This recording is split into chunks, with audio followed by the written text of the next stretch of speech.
The lands of Avalon are home to an extraordinary range of life. From the smallest forest-dwelling arachnids to towering apex predators, survival here depends not only on strength, but on cooperation. Many species have learned to coexist with one another, forming tightly bonded packs, some even forming unlikely symbiotic relationships that allow them to endure in an often unforgiving world. Within the dense forests that dominate Avalon's western reaches, one such relationship appears again and again. Observed living in harmony in a multitude of locations is a recurring trio of creatures. Each plays their own vital role within the group.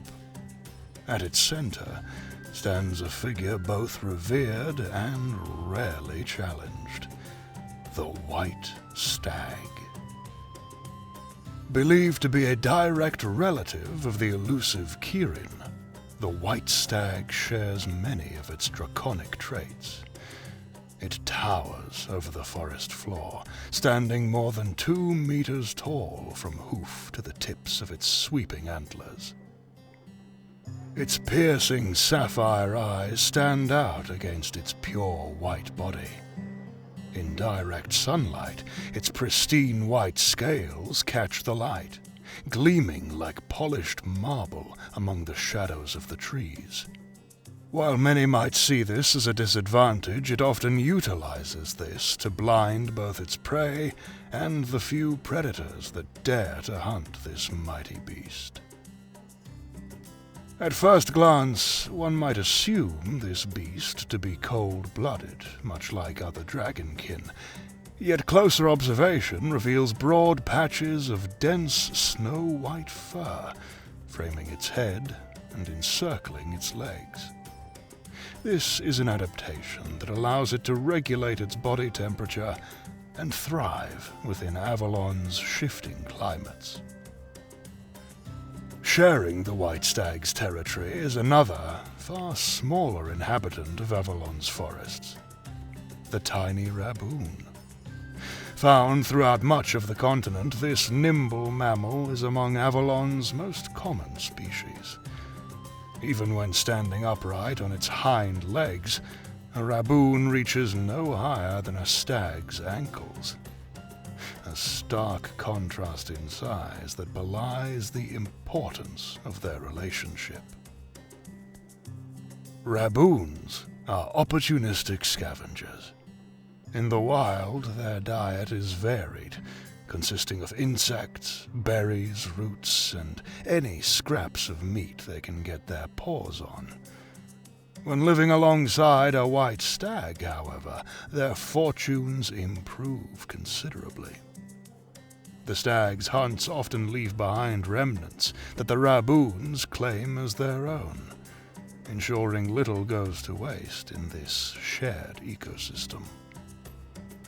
Their small stature and remarkable speed make raboons well suited to a life of foraging, though their appearance offers little in the way of camouflage.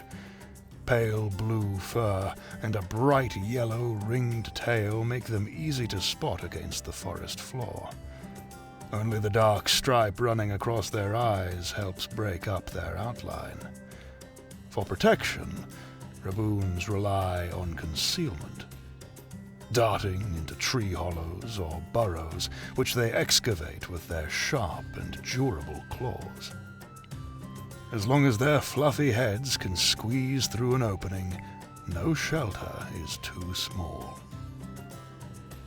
Meanwhile, the raboons that form long-term family groups around a stag take on more specialized roles. They gather berries for their towering companion and scout the edges of streams and ponds, locating shallow waters where fish are most abundant, allowing the stag to feed efficiently with minimal effort. Their contribution extends beyond mere nourishment, particularly during the breeding season. As mating time approaches, raboons can often be seen scaling their white stag's antlers, spreading a rare and aromatic tree sap. Carefully spreading this sap along the antler's branching curves, it serves a singular purpose: attracting the Motera. These small, winged insects, known for their glittering wings designated by eye-like patterns on the surface, are drawn to this scent. The arrival of the swarm of Motera transforms the stag entirely. As they gather in greater and greater numbers, their wings refract light into shimmering halos of color and faint magical residue, turning the antlers into radiant displays that attract females of the species. The male with the most immaculate antlers is seen as the most dominant in the eyes of the females. This successful cooperation with the forest-dwelling inhabitants benefits all parties. Some Motera will journey on their own to live near the large stags. To their benefit, many predators that would otherwise hunt them keep their distance, unwilling to challenge the sheer size and power of the draconic beasts. The forests of Avalon reveal one truth: survival here is rarely solitary. It is shaped instead by delicate partnerships, where even the smallest creatures play a vital role in the lives of giants. They're not only marvels of evolution, but a keystone presence within the deep woodland realms.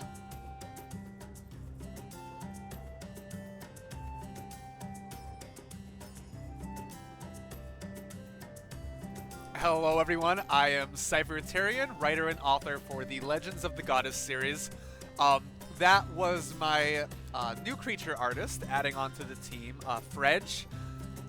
Did amazing work with these 3 pieces. I wanted to make a bit of a bigger piece. It's been a while since the last Field Guide to Avalon. It's not a series I want to rush. It's probably going to be my favorite series, just because awesome mythical creatures or based on mythical creatures, just seeing someone's interpretation of my descriptions and maybe a little doodle here and there. It's very cool to me. I love it. But yeah, so Frejj will be added to the team along with David Holderman, and pieces will be done by the both of them. I'm hoping to continue going this year, having all 3 of the series running. I want to do 1 a month. We will see how it goes. But I hope you all enjoyed. Thanks for sticking around. If you're new here, don't forget to like and subscribe. And I will have more to come in the future. Please look forward to it.